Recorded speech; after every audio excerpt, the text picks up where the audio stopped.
Samantala natupok naman ng apoy ang mahigit 400 square meters na waste veneer area sa isang wood factory sa Talacogon, Agusan del Sur. Patuloy namang inaalam ng mga otoridad ang sanhi ng sunog. Yan ang ulat ni JC Aliponga ng PTV Davao.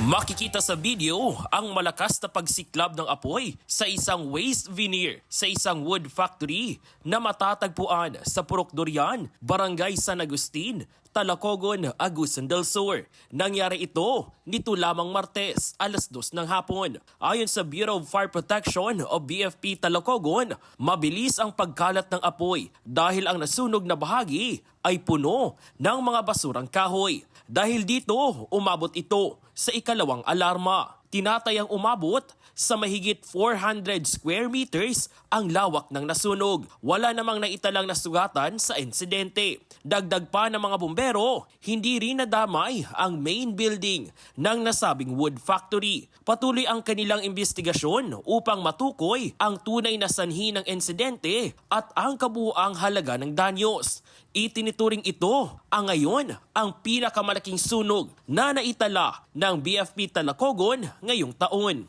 Ongoing pa rin tayo sa apula ng apoy kasi nasa ilalim na po siya. Hindi na po siya basta-basta maapula.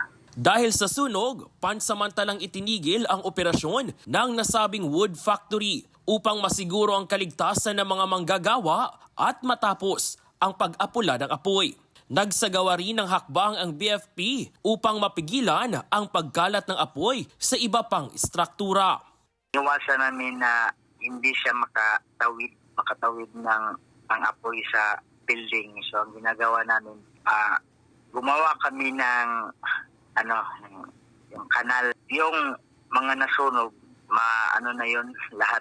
Kaugnay ng insidente, muling nagpaalala ang BFP Talacogon sa publiko at mga negosyante na mag-ingat laban sa sunog. Pinapayuhan ang lahat na iwasan ang pagtatapon ng upo ng sigarilyo, lalo na sa basurahan at malapit sa mga madaling masunog na bagay. Dagdag pa, mas mataas ang peligro ng sunog ngayon, panahon ng tag-init o summer season.